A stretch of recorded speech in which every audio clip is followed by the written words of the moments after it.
이야기를 사랑하는 여러분, 안녕하세요.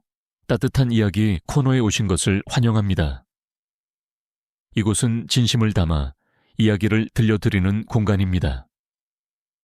편안한 마음으로 감동과 반전이 가득한 특별한 이야기를 즐겨주세요. 준비되셨다면 좋아요를 눌러주시고 알림 설정도 켜신 뒤 지금부터 이야기를 시작하겠습니다. 칠흑 같은 어둠이 내려앉은 만이산 자락이 붉은 화염에 휩싸여 비명을 지르고 있었다. 충신으로 칭송받던 민대감의 저택은 거대한 불기둥이 되어 밤하늘을 태울 듯이 타올랐고 곳곳에서 터져 나오는 비명과 목재가 무너지는 굉음은 지옥의 형상을 그대로 옮겨놓은 듯 했다. 하늘에서는 차가운 눈발이 흩날리기 시작했으나 땅에 닿기도 전에 뜨거운 열기에 녹아내리거나 붉은 선혈과 뒤섞여 질척한 핏물이 되어 대지를 적셨다. 그 아비규환의 중심에 피에 젖은 도포를 걸친 한 사내가 산처럼 버티고 서 있었다. 그의 이름은 강무인. 이 가문을 수호하는 호위무사였다. 강무인의 손에 들린 검은 이미 수많은 적의 피를 머금어 검붉게 물들어 있었고 이가 빠진 칼날은 그가 겪은 치열한 사투를 증명하고 있었다. 거친 숨을 몰아쉴 때마다 하얀 입김이 피비린내 섞인 연기와 함께 허공으로 흩어졌다. 평소 호수처럼 고요하던 그의 눈동자는 지금 핏발이 서 붉게 충혈되어 있었고 그 눈빛은 눈앞을 가로막은 수십 명의 적들을 꿰뚫을 듯 형형한 살기를 내뿜고 있었다. 그의 발치에는 이미 목숨을 잃은 자객들의 시신이 산을 이루어 그 누구도 감히 그 선을 넘지 못하게 하는 죽음의 장벽이 되어 있었다. 반란을 일으킨 최 장군의 사병들은 압도적인 수적 우위에도 불구하고 쉽사리 덤벼들지 못하고 주춤거렸다. 그들은 눈앞에 있는 사내가 단순한 무사가 아님을 알고 있었다. 북방의 국경지대에서 홀로 오랑캐의 기마부대를 막아냈던 전설적인 검귀. 그것이 바로 강무인이었다. 팽팽한 긴장감이 감도는 대치 상황 속에서 오직 타닥거리는 불길 소리와 거친 숨소리만이 공간을 메우고 있었다. 놈들의 눈에는 두려움이 서려 있었고 강무인은 그 공포의 냄새를 본능적으로 맡을 수 있었다. 강무인, 이제 포기하라. 민대감의 가문은 이미 끝났다. 병풍처럼 둘러선 창병들 뒤에서 말을 탄 지휘관이 소리쳤다. 그의 목소리는 승리를 확신하는 듯 높았으나 미세하게 떨리고 있음을 숨길 수는 없었다. 검을 버리고 투항한다면 최 장군께서 자네의 무예를 높이사 목숨만은 살려주실 것이다. 썩어빠진 의리를 지키다 개죽음을 당할 텐가. 지휘관의 회유에도 강무인은 미동조차 하지 않았다. 그는 그저 입가에 조소를 띠며 손목을 가볍게 돌려 검에 묻은 피를 허공에 뿌렸다. 그에게 있어 충성심이란 목숨을 부지하기 위해 거래할 수 있는 성질의 것이 아니었다.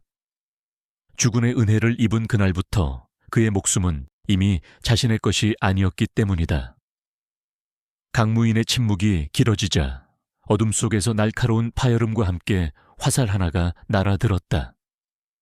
그는 고개를 살짝 기울이는 것만으로 화살을 피했고 화살은 그의 뒤편 기둥에 깊숙이 박히며 윙윙거리는 진동을 남겼다. 그것은 공격의 신호였다. 지휘관의 고함과 함께 수십 명의 병사가 함성을 지르며 그에게 쇄도에 들어왔다. 강무인은 짐승 같은 포효를 내지르며 적의 물결 속으로 뛰어들었다. 그의 검술은 춤을 추듯 유려했으나 그 끝은 잔혹하리만큼 치명적이었다. 은빛 섬광이 번뜩일 때마다 적들의 팔다리가 허공을 갈랐고 붉은 피가 분수처럼 솟구쳐 눈 덮인 마당을 적셨다. 그는 맹수처럼 날렵하게 움직이며 적의 공격을 흘려내고 빈틈을 파고들어 급소를 가격했다. 그러나 적의 수는 너무나 많았고 시간은 그의 편이 아니었다. 왼쪽 어깨를 스치는 칼날의 서늘함과 허벅지를 찌르는 창끝의 고통이 전해져 왔다. 그는 이를 악물며 고통을 삼켰다. 육체의 고통 따위는 지금 그에게 아무런 문제가 되지 않았다. 오직 시간을 벌어야 한다는 일념만이 그의 정신을 지탱하고 있었다. 안차의 깊숙한 곳에 있는 마지막 희망을 위해 그는 자신의 몸을 방패막이로 삼아 적들의 진입을 필사적으로 저지하고 있었다. 그가 이토록 처절하게 싸우는 이유는 단 하나. 주군의 혈육이 아직 그곳에 살아 숨 쉬고 있기 때문이었다. 밖에서 그가 피를 흘리는 동안 불타는 저택의 안방에서는 또 다른 비극이 벌어지고 있었다. 안방문을 박차고 들어선 강무인은 빗장을 급히 걸어 잠갔다. 방 안에는 민대감의 부인이 피웅덩이 속에 쓰러져 가쁜 숨을 몰아쉬고 있었다. 그녀는 이미 적들의 습격으로 치명상을 입은 상태였으나 마지막 남은 힘을 짜내어 구석에 놓인 요람을 지키고 있었다. 강무인은 피범벅이 된 몸을 이끌고 부인 앞에 무릎을 꿇었다. 마님, 늦어서 죄송합니다. 소신, 죽어 마땅하옵니다. 그의 목소리는 죄책감과 슬픔으로 떨리고 있었다. 부인은 창백한 얼굴로 희미하게 미소 지으며 고개를 저었다. 그녀의 떨리는 손이 요람을 가리켰다. 요람 안에는 갓 태어난 아기가 세상 모르고 잠들어 있었다. 밖에 소란에도 불구하고 아이는 울음소리 한 번 내지 않은 채 기이할 정도로 평온한 모습이었다. 무인아, 이 아이를 데리고 떠나거라. 이 아이는 내 친자가 아니다. 부인의 입에서 나온 말은 충격적이었다. 강무인의 눈이 커졌다. 이 아이는 선대왕의 유일한 혈육, 이선 왕자님이시다.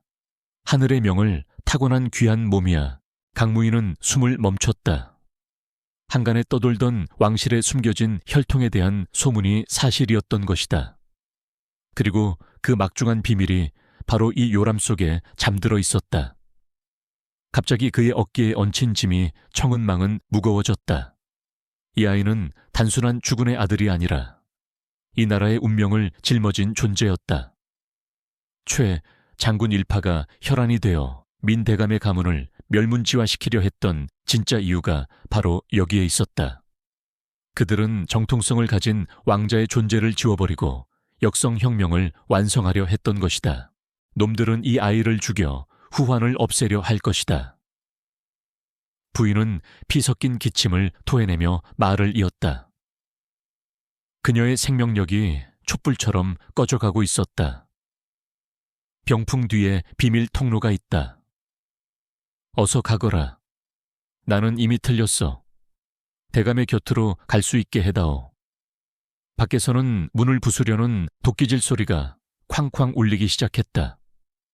문설주가 부서지고 나무 파편이 튀었다. 강무인은 더 이상 지체할 수 없음을 깨달았다. 그는 피와 땀으로 젖은 자신의 겉옷을 벗어 아이를 감쌌다. 그는 아이를 가슴에 단단히 묶었다. 아이의 천이 차가운 갑옷을 뚫고 그의 심장에 전해졌다. 그것은 생명의 온기였고 지켜야 할 이유였다. 강무인은 부인을 향해 마지막으로 깊은 절을 올렸다. 그것은 주군에 대한, 그리고 한 여인에 대한 마지막 예우였다. 그가 몸을 일으키는 순간 거대한 굉음과 함께 방문이 산산조각 났다. 무장한 병사들이 들이닥쳤고 그 선두에는 얼굴에 흉터가 있는 흉악한 인상의 장수가 대도를 들고 서 있었다. 찾았다 씨를 말려라. 저놈과 아이의 목을 가져오는 자에게는 청음을 내릴 것이다. 흉터난 장수가 광기 어린 목소리로 소리쳤다. 병사들이 일제히 활시위를 당기고 칼을 뽑아들었다. 좁은 방 안은 순식간의 살기로 가득 찼다. 강무인은 검을 고쳐 잡으며 최후의 일격을 준비했다. 도망칠 곳 없는 막다른 골목. 죽음이 코앞에 닥친 절체절명의 순간이었다. 바로 그때였다. 강무인의 품속에서 잠들어 있던 아이가 꼼지락거렸다. 아이의 눈이 천천히 떠졌다. 그것은 갓난아이의 눈이라고는 믿기지 않을 만큼 깊고 어두운, 마치 밤하늘의 심연을 담은 듯한 눈동자였다. 그리고 아이는 입을 열었다. 으앙, 첫 울음소리가 터져 나왔다. 처음에는 미약한 바람소리 같았으나 이내 공간을 찢을 듯 날카롭고 강렬한 파동으로 변해 방 안을 울렸다. 그것은 단순한 소리가 아니었다. 보이지 않는 충격파가 공기를 타고 전파되는 듯했다. 달려들던 병사들이 갑자기 동작을 멈췄다. 그들은 비명을 지르며 머리를 감싸 쥐었다. 아이의 울음소리가 고막을 뚫고 들어와 뇌수를 뒤흔드는 듯한 끔찍한 통증을 유발했기 때문이다. 병사들의 얼굴이 고통으로 일그러졌고 눈앞이 흐려지며 중심을 잃었다. 몇몇은 바닥에 쓰러져 구토를 했고 심약한 자들은 공포에 질려 헛소리를 중얼거렸다. 살기로 가득했던 방 안은 순식간에 아수라장으로 변했다. 흉터난 장수 역시 예외는 아니었다. 그는 가슴이 옥죄어 오는 듯한 답답함과 함께 심장이 미친 듯이 뛰는 것을 느꼈다. 대도를 쥔 손에 힘이 빠져 무기가 바닥으로 떨어졌다. 그의 눈앞에는 과거 자신이 무참히 살해했던 원혼들의 환영이 어른거렸다. 이게 무슨 소리냐? 멈추란 말이다. 그는 허공에 대고 소리를 질렀지만 아이의 울음소리는 멈추지 않고 더욱 집요하게 그의 정신을 파고들었다. 기이하게도 강무인은 그 고통에서 제외되어 있었다. 오히려 아이의 울음소리가 들려오자 지친 육체의 알 수 없는 활력이 돌기 시작했다. 흐려지던 정신이 맑아지고 둔해졌던 감각이 예리하게 되살아났다. 그는 직감했다. 이것이 바로 마님이 말씀하신 하늘의 명을 타고난 아이의 힘이라는 것을, 하늘이 그에게 기회를 주고 있었다. 그는 망설이지 않고 병풍을 향해 몸을 날렸다. 강무인의 검광이 번뜩이자 앞을 가로막고 있던, 고통에 몸부림치던 병사 2명의 다리가 베어졌다. 비명조차 지르지 못하고 쓰러지는 적들을 뒤로하고 그는 병풍을 박살내고 드러난 좁은 통로로 뛰어들었다. 뒤편에서는 여전히 아이의 울음소리가 메아리치며 적들의 발을 묶어두고 있었다. 어둠 속으로 이어진 비밀 통로는 습하고 차가웠으나 강무인에게는 생명줄과도 같았다. 그는 뒤도 돌아보지 않고 달렸다. 비밀 통로를 빠져나오자 저택 뒤편에 대나무 숲이 나타났다. 차가운 겨울바람이 얼굴을 때렸고 눈보라가 시야를 가렸다. 뒤를 돌아보니 민대감의 저택은 이미 거대한 불덩어리가 되어 무너져 내리고 있었다. 그 처참한 광경에 가슴이 미어지는 듯 했으나 감상에 젖을 시간은 없었다. 아이의 울음소리가 잦아들더니 이내 다시 고요한 숨소리로 바뀌었다. 아이는 힘을 쓴 탓인지 깊은 잠에 빠져 있었다. 강무인은 품속의 아이를 다시 한번 확인하고 겉옷을 단단히 여몄다. 걱정 마십시오. 소주인님, 제 목숨이 붙어있는 한 반드시 지켜내겠습니다. 그는 눈보라 속으로 속삭였다. 이제 그는 단순한 무사가 아니었다.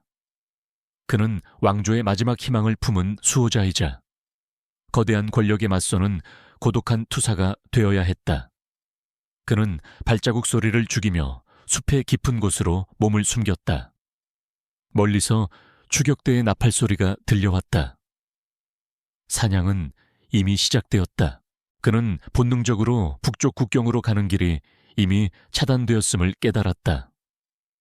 최 장군의 치밀함을 생각할 때 주요 도로는 이미 매복 병사들로 가득할 것이 분명했다. 그렇다면 남은 길은 하나뿐이었다. 서쪽, 험준하기로 악명 높은 수라산맥. 그곳은 짐승들조차 살기 힘든 죽음의 땅이었지만 역설적으로 그곳만이 유일한 살길이었다. 강무인은 방향을 틀어 눈 덮인 산길을 오르기 시작했다. 밤이 깊어질수록 추위는 더욱 매서워졌다. 상처 부위의 피는 멎었지만 살을 애는 듯한 한기가 뼛속까지 파고들었다. 강무인은 이를 악물며 흐려지는 의식을 붙잡았다. 그때 숲속 어딘가에서 바스락거리는 소리가 들려왔다. 바람소리가 아니었다. 누군가 혹은 무언가가 접근하고 있었다. 그는 즉시 걸음을 멈추고 큰 바위 뒤로 몸을 숨겼다. 긴장감이 팽팽하게 당겨졌다. 횃불을 든 수색대가 숲을 뒤지고 있었다. 분명 이 근처다 핏자국이 있어. 병사 하나의 외침이 들렸다. 강무인은 숨을 죽였다. 너무 가까웠다. 만약 지금 발각된다면 아이를 지키며 싸우기는 불가능했다. 그는 검자루를 꽉 쥐었다. 그런데 그때 늑대 한 마리가 튀어나와 병사들의 시선을 끌었다. 병사들이 늑대를 쫓아 방향을 트는 사이 강무인은 안도의 한숨을 내쉬었다. 하늘이 돕고 있는 것인가? 아니면 품 안의 아이가 가진 신비한 힘이 작용한 것인가? 그는 알 수 없었지만 지금은 살아남았다는 사실만이 중요했다. 다시 걸음을 옮기는 강무인의 뒷모습이 어둠 속으로 사라져갔다. 눈은 계속해서 내렸고 그의 발자국은 이내 하얀 눈 속에 파묻혀 지워졌다. 그러나 그가 남긴 전설은 이제 막 시작되고 있었다. 오늘 들려드릴 이야기는 순수한 창작물로 오직 오락과 감상을 위한 내용이며 실제 인물이나 사건과는 전혀 관련이 없음을 알려드립니다. 눈보라는 시간이 갈수록 더욱 거세져 한치 앞을 분간하기 힘들 정도로 시야를 가렸다. 강무인은 무릎까지 차오르는 눈을 헤치며 산 중턱을 향해 나아가고 있었다. 그의 호흡은 거칠어졌고 다리에 묶은 지혈대는 이미 붉게 물들어 제 기능을 잃어가고 있었다. 하지만 그는 멈출 수 없었다. 등 뒤에서 느껴지는 서늘한 살기는 추격대가 여전히 그들의 뒤를 쫓고 있음을 알리는 무언의 경고였다. 그는 감각이 없어진 발가락을 억지로 움직이며 본능에 의지해 어둠 속을 걸었다. 산의 깊은 곳으로 들어갈수록 숲은 더욱 기괴한 형상을 띠었다.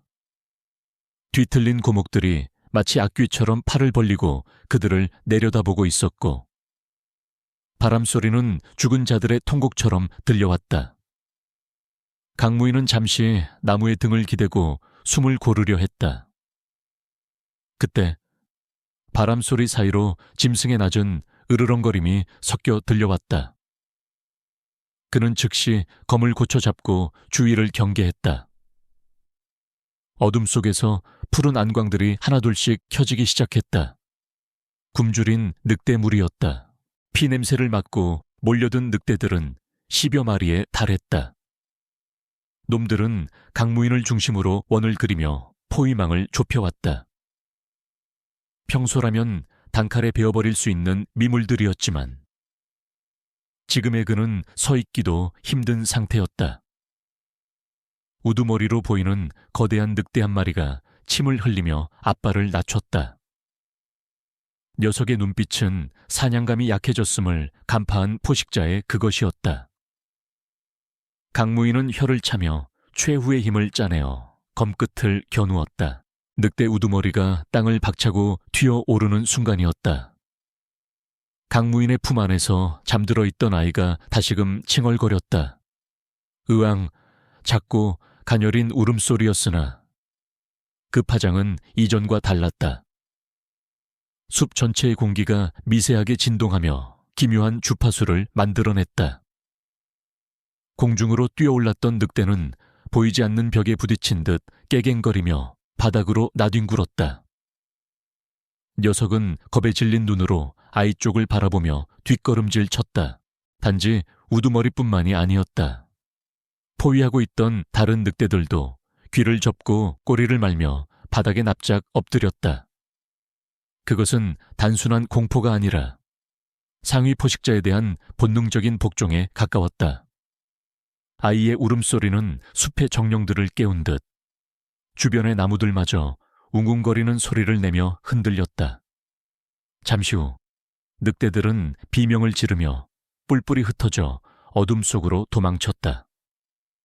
강무인은 믿을 수 없는 광경에 잠시 멍하니 서 있었다. 그러나 위기는 다른 형태로 찾아왔다.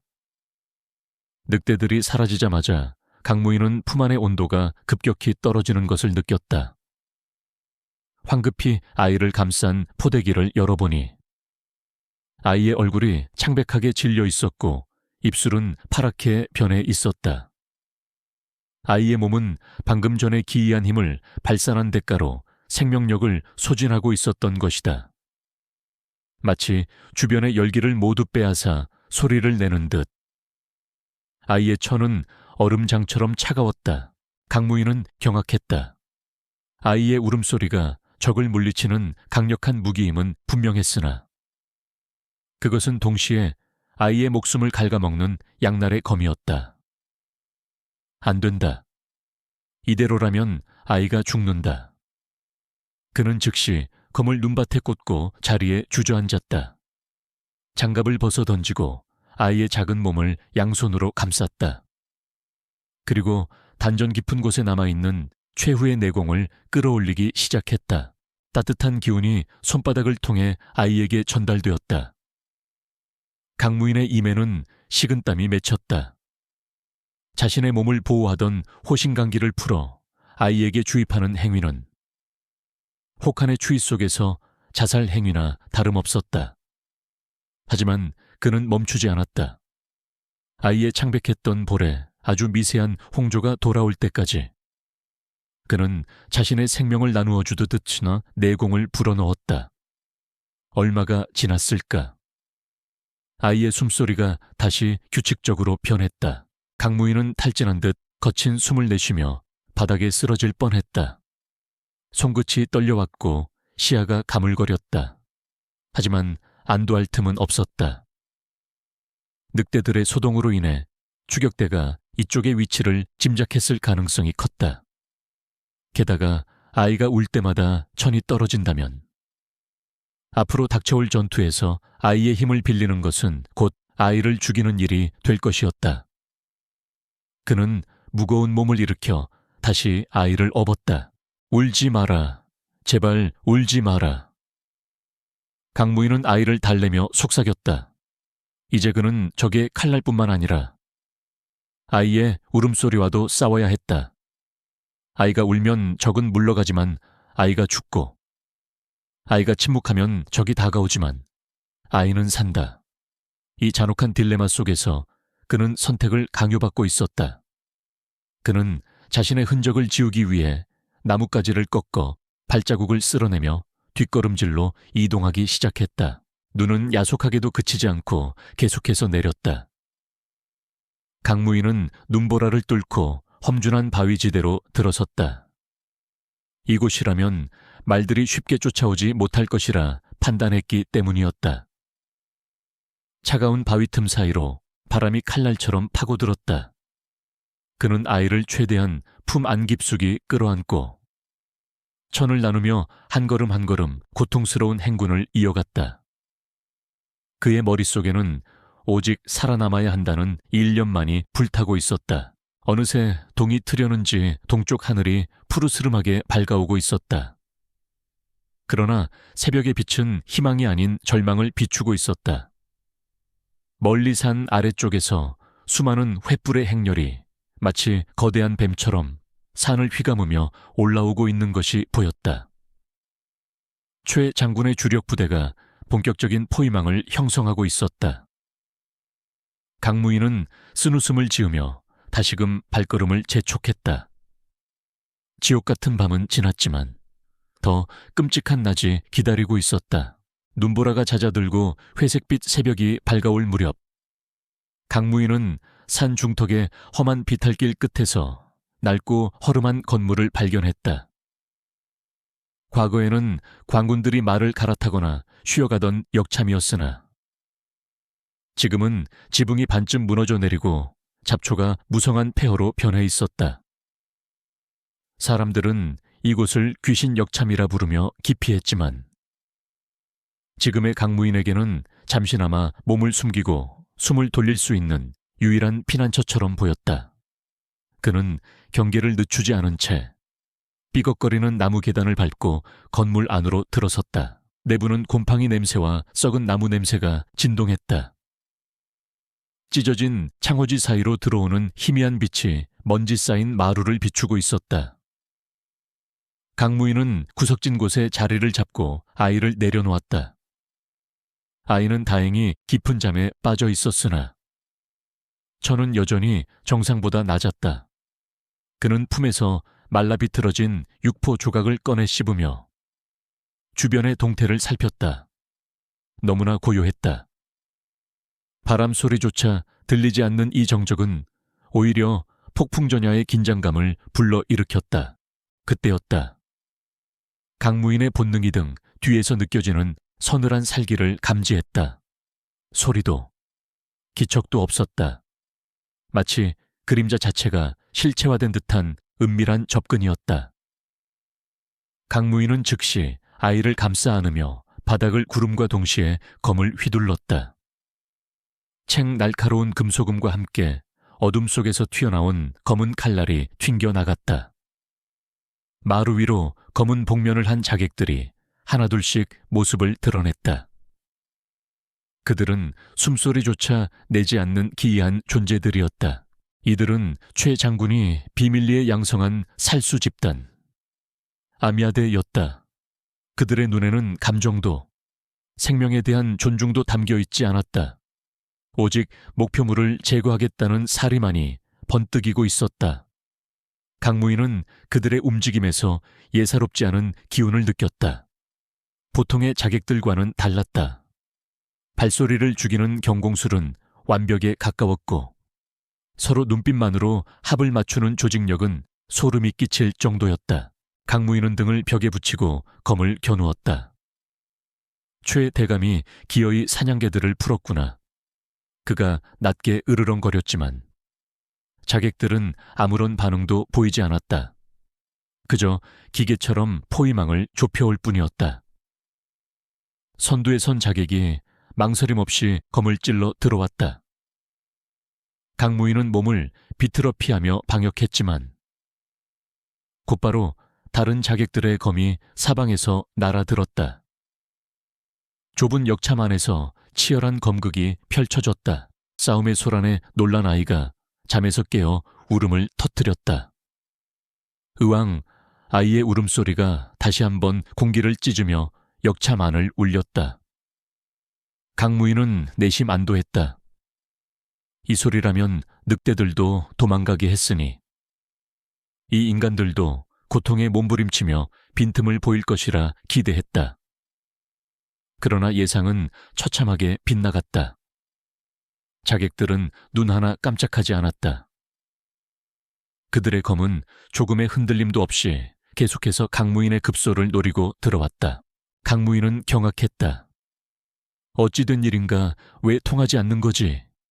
그는 맹렬한 공격을 막아내며 자객들의 얼굴을 자세히 살폈다. 그리고 끔찍한 진실을 발견했다. 복면 사이로 드러난 그들의 귀에는 붉은 흉터가 선명했고 귓구멍은 인위적으로 훼손되어 있었다. 그들은 스스로 고막을 뚫어 청각을 버린 자들이었다. 소리에 의한 현혹이나 고통을 원천적으로 차단한 오직 살육만을 위해 만들어진 괴물들이었다. 아이의 능력은 이곳에서 무용지물이었다. 오히려 아이가 울수록 천이 떨어지며 생명력만 깎여나갈 뿐이었다. 강무인은 절망적인 상황에 빠졌다. 그는 한 손으로 아이를 달래며 다른 한 손만으로 10여 명의 숙련된 살수들을 상대해야 했다. 아이의 울음소리가 커질수록 강무인의 마음은 타들어갔다. 제발 그치거라. 아가야, 놈들에게는 들리지 않는다. 그는 속으로 절규했다. 자객들의 공격은 집요했다. 그들은 강무인이 아이를 보호하느라 움직임이 제한적이라는 약점을 철저히 파고들었다. 검날이 강무인의 옆구리를 스치고 지나갔다. 붉은 선혈이 튀었지만 그는 고통을 느낄 새도 없이 다음 공격을 막아내야 했다. 역참의 낡은 기둥들이 칼질에 베어 위태롭게 흔들렸다. 강무인은 지형지물을 이용하기로 결심했다. 그는 의도적으로 썩어가는 중앙 기둥 쪽으로 몸을 피했다. 자객들이 그를 쫓아 기둥 주변으로 몰려들었다. 강무인은 기압과 함께 기둥을 향해 검을 휘두르는 척하다가 바닥에 쌓여있던 낡은 멍석을 발로 차올려 시야를 가렸다. 자객들이 순간적으로 주춤하는 사이 그는 온 힘을 다해 중앙 기둥을 걷어찼다. 쿵 썩어있던 나무 기둥이 굉음을 내며 부러졌고 무거운 지붕의 잔해들이 자객들의 머리 위로 쏟아져 내렸다. 먼지와 나무 파편이 시야를 가렸다. 자객 몇 명이 잔해에 깔려 신음조차 내지 못한 채 즉사했다. 하지만 살아남은 자들은 먼지를 뚫고 다시 덤벼들었다. 그들은 동료의 죽음에도 동요하지 않았다.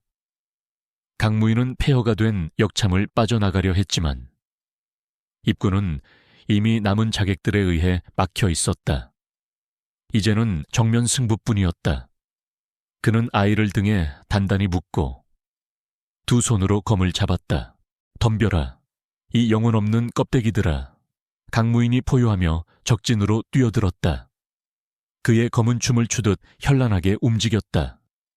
소리를 듣지 못하는 적들에게 말은 필요 없었다. 오직 살과 뼈를 가르는 검격만이 대화의 수단이었다. 강무인의 검이 자객의 목을 베고 돌아서며 다른 자의 심장을 찔렀다.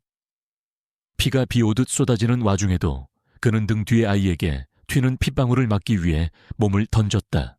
치열한 사투 끝에 마지막 자객이 강무인의 검에 꿰뚫려 쓰러졌다. 역참안은 시신들로 가득 찼고 비릿한 피 냄새가 곰팡이 냄새를 덮어버렸다. 강무인은 검을 지팡이 삼아 겨우 서 있었다. 온몸이 상처투성이었고 체력은 바닥난 지 오래였다. 하지만 아이는 무사했다. 아이는 지쳐서 다시 잠들었는지 아니면 추위에 기절했는지 조용했다. 강무인은 떨리는 손으로 아이의 코끝에 손가락을 대보았다. 다행히 미약하지만 따뜻한 숨결이 느껴졌다. 그는 피 묻은 옷자락을 찢어 상처를 대충 감쌌다. 최대감의 치밀함에 혀를 내두를 수밖에 없었다. 아이의 능력을 파악하고 청각을 버린 자객을 보낼 줄이야. 적은 예상보다 훨씬 빠르고 영리하게 대응하고 있었다. 이곳에 오래 머무를 수 없었다. 뒤따라오는 본대가 도착하기 전에 흔적을 지우고 사라져야 했다. 강무인은 무너진 역참에 불을 질렀다. 화염은 시신들과 함께 전투의 흔적을 태워버릴 것이었다. 타오르는 불길을 뒤로 하고 강무인은 다시 산길을 올랐다. 연기가 하늘로 치솟으며 그들의 위치를 알릴 수도 있었지만 지금은 그보다 늑대나 다른 짐승들의 추적을 막는 것이 더 급했다. 그의 발걸음은 청은망은 무거웠다. 앞으로 또 어떤 함정이 기다리고 있을지 알 수 없었다. 하지만 그는 포기할 수 없었다. 등 뒤에 엎인 이 작은 생명이 언젠가는 이 썩어빠진 세상을 정화할 유일한 희망임을 믿었기 때문이었다. 산길을 오르는 그의 눈앞에 낯선 표식 하나가 보였다. 나무 껍질에 새겨진 기이한 문양. 그것은 민간의 전에 내려오는 괴짜 의원의 거처를 알리는 표식이었다. 강무인의 눈이 번뜩였다. 아이의 떨어진 천을 회복시키고 자신의 상처도 치료할 수 있는 유일한 기회일지도 몰랐다. 그는 마지막 희망을 걸고 표식이 가리키는 방향. 안개가 자욱한 계곡 쪽으로 발길을 돌렸다. 운명은 아직 그를 버리지 않은 듯했다. 안개가 자욱하게 깔린 계곡은 한낮임에도 불구하고 어스름한 저녁처럼 어두웠다. 강무인은 표식이 가리키는 좁은 오솔길을 따라 비틀거리며 걸었다. 그의 옷은 찢겨지고 피로 얼룩져 있었으며 등 뒤에 엎인 아이의 숨소리는 점점 더 희미해져 가고 있었다. 얼마나 걸었을까? 깎아지른 절벽 아래 덩굴로 뒤덮인 낡은 초가집 한 채가 모습을 드러냈다. 집 주변에는 이름 모를 약초들이 무질서하게 심겨 있었고 코를 찌르는 독한 약 냄새가 안개를 타고 흘러나왔다. 강무인은 무거운 발걸음으로 살인문을 밀고 들어갔다. 마당 한가운데에는 헝클어진 백발을 상투도 틀지 않고 풀어헤친 노인이 쪼그리고 앉아 약탕기를 부채질하고 있었다. 노인은 인기척을 느꼈음에도 고개조차 돌리지 않았다.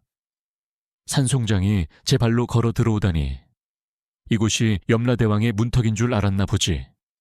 노인의 목소리는 쇠를 긁는 듯 거칠고 불친절했다. 강무인은 털썩 무릎을 꿇었다. 자존심 강한 무인이었지만 지금은 아이의 목숨이 무엇보다 중요했다. 살려주십시오. 어르신, 제 목숨은 어찌 되어도 좋으나. 이 아이만은 그의 말이 끝나기도 전에 노인이 휙 고개를 돌렸다. 퀭한 눈wo, 속에 박힌 눈동자가 형형하게 빛났다. 노인은 자리에서 일어나 순식간에 강무인의 곁으로 다가왔다. 그의 손이 강무인의 품속을 파고들어 아이의 맥을 짚었다. 노인의 미간이 깊게 구겨졌다. 쯔쯔, 싹수가 노랗구만. 하늘이 내린 그릇에 담기에는 몸뚱이가 너무 허약해. 노인은 혀를 차며 강무인을 밀치고 아이를 받아 안았다. 강무인이 반사적으로 저항하려 했으나 노인의 소나기 힘은 상상 이상으로 강했다. 잔말 말고 따라와 피냄새가 진동을 하니 약초들이 다시 들겠다. 노인은 아이를 안고 방 안으로 사라졌다. 강무인은 비틀거리며 그 뒤를 따랐다. 방 안은 온갖 건초와 동물의 뼈, 그리고 기이한 곤충들이 담긴 병들로 가득 차 있었다. 노인은 아이를 낡은 침상 위에 눕히고는 익숙한 손놀림으로 침을 꺼냈다. 이 녀석은 울 때마다 제 명주를 태우고 있어. 원기, 유엔치가 목구멍을 통해 쏟아져 나오는 형국이야. 보통 아이라면 울어서 어미를 부르지만 이놈은 울어서 하늘을 부르니 그 반동을 작은 몸이 견딜 수 있겠나. 노인의 진단은 정확했다. 강무인은 침을 삼켰다. 방법이 없겠습니까, 이 아이는? 이 나라의 운명입니다. 노인은 코웃음을 쳤다. 나라의 운명 내 알 바 아니다. 나는 의원이지 정치가가 아니야. 노인은 강무인의 상처, 난 어깨의 쑥뜸을 으깨어 붙였다. 지독한 고통이 밀려왔지만 강무인은 신음소리 한 번 내지 않았다. 노인은 그 모습에 짐짓 놀란 듯 눈썹을 치켜세웠다. 방법이 없는 건 아니다. 노인이 진지한 표정으로 입을 열었다. 그는 선반 구석에서 먼지 쌓인 작은 호리병 하나를 꺼냈다. 여기에 침묵의 도끼라 불리는 약초물이 있다. 이걸 마시면 성대가 마비되어 평생 말을 할 수 없게 된다. 번거리가 되는 거지. 강무인의 눈이 커졌다. 왕이 될 아이가 번거리가 된다는 것은 곧 왕위 계승의 정통성에 치명적인 결함이 생김을 의미했다. 노인은 강무인의 흔들리는 눈빛을 읽은 듯 말을 이었다. 선택해라. 목소리를 잃고 평범한 촌부로 살아가게 할 것인지, 아니면 계속 울게 놔두고 사흘 안에 싸늘한 죽음으로 만들 것인지. 그것은 잔혹한 양자택일이었다. 아이의 목숨을 살리려면 아이가 가진 천명 티안민과 왕으로서의 위엄을 포기해야 했고, 천명을 지키려다간 아이 자체가 사라질 판이었다. 강무인은 괴로움에 머리를 감싸 쥐었다. 민대감의 부인이 남긴 유언, 그리고 자신이 맹세한 충성. 과연 번거리 왕을 세상이 받아들일까 하지만 아이가 죽는다면 그 모든 것이 무슨 소용이란 말인가. 그는 잠든 아이의 얼굴을 바라보았다. 세상의 풍파를 모르고 잠든 천사 같은 얼굴. 이 아이에게 가혹한 침묵에 형벌을 내리는 것이 과연 옳은 일일까? 시간이 없다. 망설이는 동안에도 아이의 오장육부는 타들어가고 있어. 노인이 재촉했다. 강무인은 떨리는 손으로 호리병을 받아들었다. 병의 차가운 감촉이 손끝을 찔렀다. 그는 마개를 열었다. 씁쓸하고 비릿한 냄새가 코를 찔렀다. 이것을 먹이면 아이는 더 이상 그 신비한 울음소리로 적을 물리칠 수도, 훗날 백성들에게 호령할 수도 없게 된다. 그때였다. 둥, 둥, 둥. 산 아래쪽에서 묵직한 북소리가 들려오기 시작했다. 하나가 아니었다. 수백 개의 북이 동시에 울리는 듯한 거대한 진동이 땅을 타고 전해져 왔다. 오두막의 선반 위에 놓인 약병들이 달그락거렸다. 강무인은 흠칫 놀라 창문을 열고 밖을 내다보았다. 안개가 거친 산등성이마다 수많은 깃발이 나부끼고 있었다. 최 장군의 본대였다. 그들은 산 전체를 포위하고 토끼몰이하다 포위망을 좁혀오고 있었다. 지독한 놈들, 기어이 여기까지. 강무인은 이를 갈았다. 이제 선택의 여지가 없었다. 아이가 울지 않으면 적을 막을 수 없다.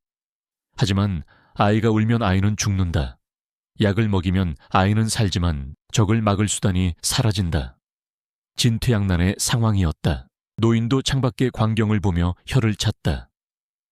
산신령이 노하겠구먼. 전쟁터로 만들 셈인가. 노인은 강무인을 빤히 쳐다보았다. 어쩔 셈이냐, 약을 먹일 테냐.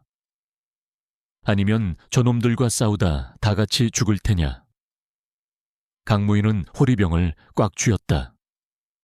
병이 부서질 듯 삐걱거렸다. 그의 눈빛이 격렬하게 흔들리다가 이내 무서운 결의로 굳어졌다. 강무인은 호리병의 뚜껑을 다시 닫았다. 그리고 품속 깊이 집어넣었다.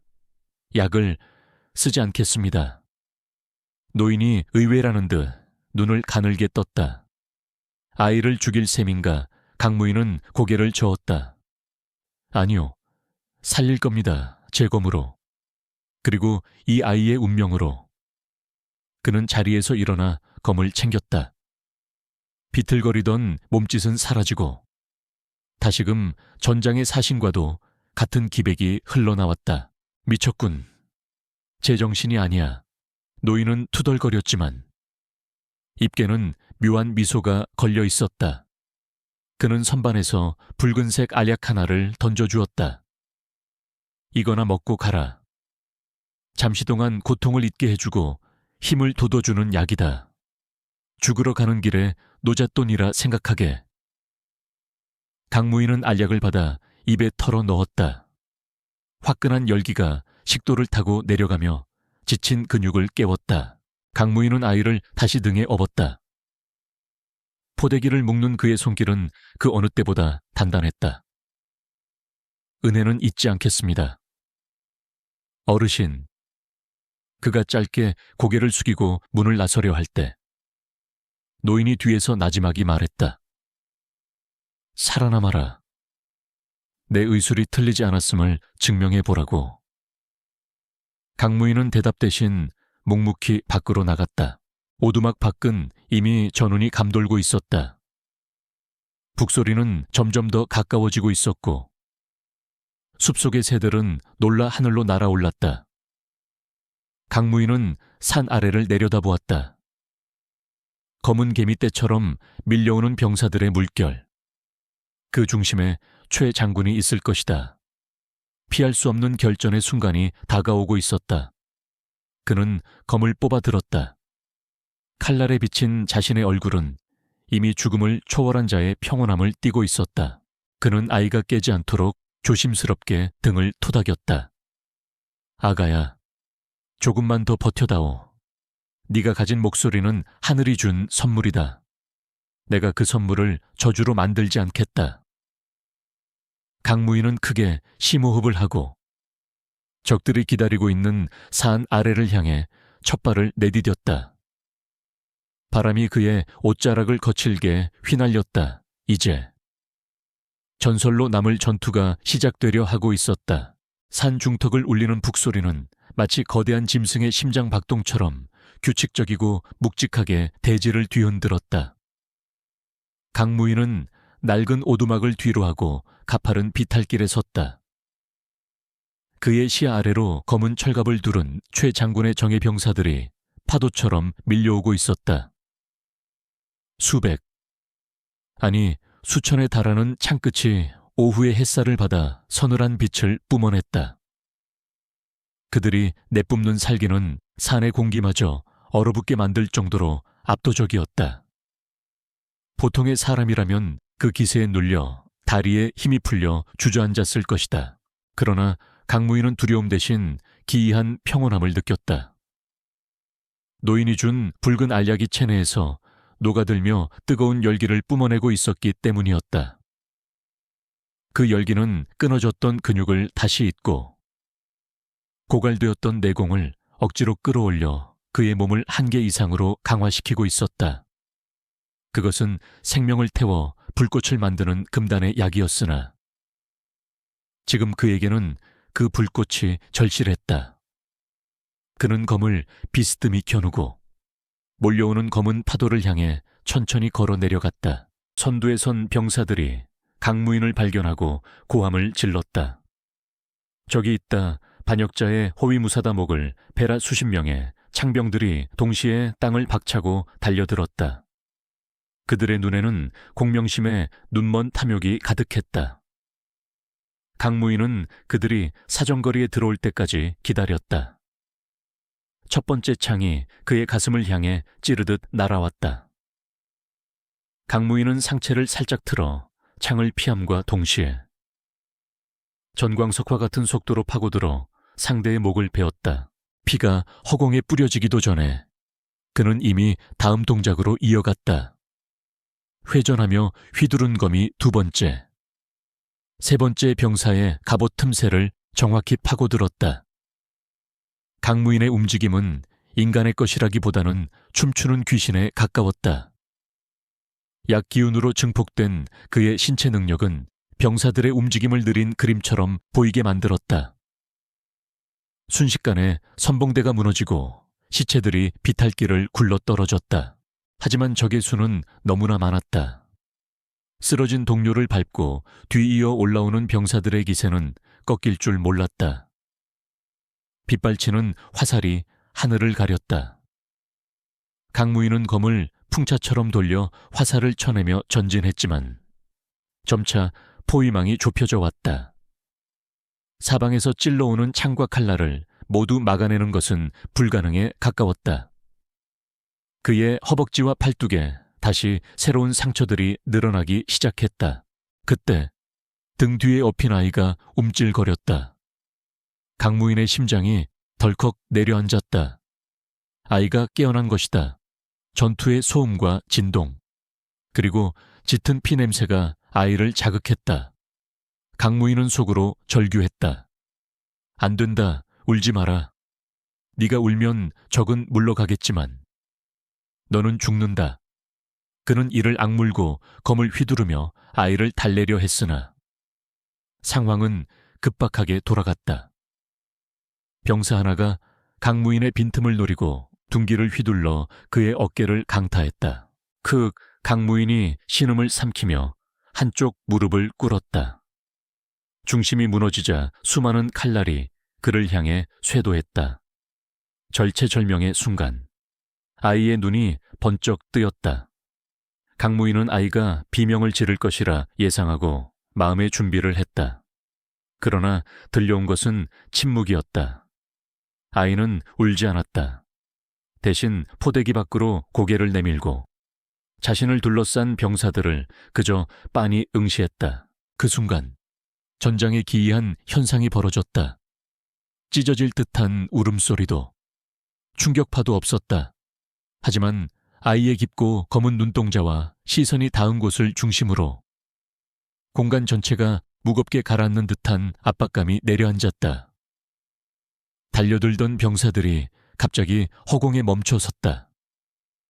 그들의 얼굴에서 핏기가 싹 가시고 눈동자는 공포로 심하게 흔들리기 시작했다. 그것은 물리적인 타격이 아니었다. 영혼을 짓누르는 절대적인 위압감이었다. 병사들은 마치 거대한 태산이 자신들의 어깨를 짓누르는 듯한, 혹은 심연 속에서 거대한 용이 자신들을 내려다보는 듯한 원초적인 공포를 느꼈다. 그것은 생명체가 상위 포식자 앞에서 느끼는 본능적인 복종과 전율이었다. 살기로 가득했던 병사들의 눈빛이 순식간에 흐리멍덩하게 풀렸다. 한 병사가 입에 거품을 물고 뒤로 넘어갔다. 무기를 쥔 손에 힘이 들어가지 않아 창과 칼이 우수수 바닥으로 떨어졌다. 아이의 시선을 정면으로 받은 병사들은 다리가 풀려 그 자리에 주저앉거나 속이 뒤틀리는지 헛구역질을 해대기 시작했다. 수백 명의 군사가 일시에 마비된 듯한 이 기괴한 광경은 피 튀기던 전장을 순식간에 정적인 공포의 도가니로 몰아넣었다. 강무인은 멍하니 그 광경을 바라보았다. 이것은 소리로 고막을 찢는 것보다 훨씬 더 고차원적인 힘이었다.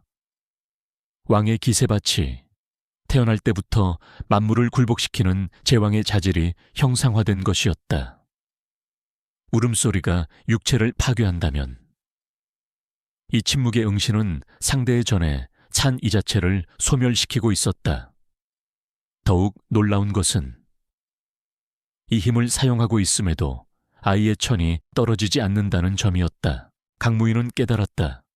아이는 살기 위해 우는 것이 아니라 자신의 백성들이 서로 죽이고 죽이는 것을 멈추기 위해 위험을 드러내고 있는 것이었다. 꿇어 엎드린 병사들 사이로 길이 열렸다. 그 누구도 감히 고개를 들어 아이와 눈을 마주치지 못했다. 강무인은 비틀거리는 몸을 일으켜 세웠다. 그의 몸에서 흘러나오는 피가 눈밭을 적셨지만 그의 눈빛은 그 어느 때보다 강렬하게 타올랐다. 비켜라 하늘이 두렵지도 않느냐. 강무인이 사자우를 토해냈다. 그의 목소리는 침묵에 잠긴 전장에 천둥처럼 울려 퍼졌다. 전의를 상실한 병사들이 모세의 기적처럼 양옆으로 갈라지며 길을 텄다. 개 중에는 공포를 이기지 못하고 도망치는 자들도 있었고 바닥에 머리를 박고 용서를 비는 자들도 있었다. 강무인은 그들 사이를 유유히 걸어 나갔다. 검을 휘두를 필요조차 없었다. 산알의 본진에서 전황을 지켜보던 최 장군의 부장들은 믿을 수 없는 광경에 경악했다. 이게 무슨 일이냐? 왜 병사들이 공격하지 않는 것이냐? 귀신에라도 홀린 개냐?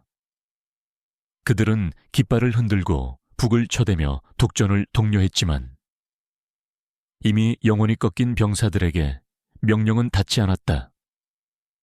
아이의 침묵은 그 어떤 고함보다 웅장했고 그 어떤 무기보다 날카롭게 적의 심장을 꿰뚫고 있었다. 강무인은 열린 길을 따라 산을 내려가며 멀리 보이는 초의 장군의 본진을 노려보았다. 아이는 여전히 눈을 크게 뜨고 주변을 살피고 있었다. 아이의 작은 손이 강무인의 옷자락을 꽉 쥐었다. 마치 나를 믿고 나아가라고 말하는 듯했다. 강무인은 가슴속에서 뜨거운 것이 울컥 치솟는 것을 느꼈다. 이것은 단순한 도주가 아니었다. 이것은 진정한 왕의 행차였다. 그러나 산중턱을 거의 다 내려왔을 무렵 아이의 고개가 툭 하고 떨어졌다. 극도의 정신력을 소모한 탓에 다시 혼절하듯 잠이 든 것이다. 아이의 눈이 감기자마자 짓누르던 압박감이 사라졌다. 맑은 공기가 다시 폐부로 들어오자 멍해져 있던 병사들의 의식이 서서히 돌아오기 시작했다.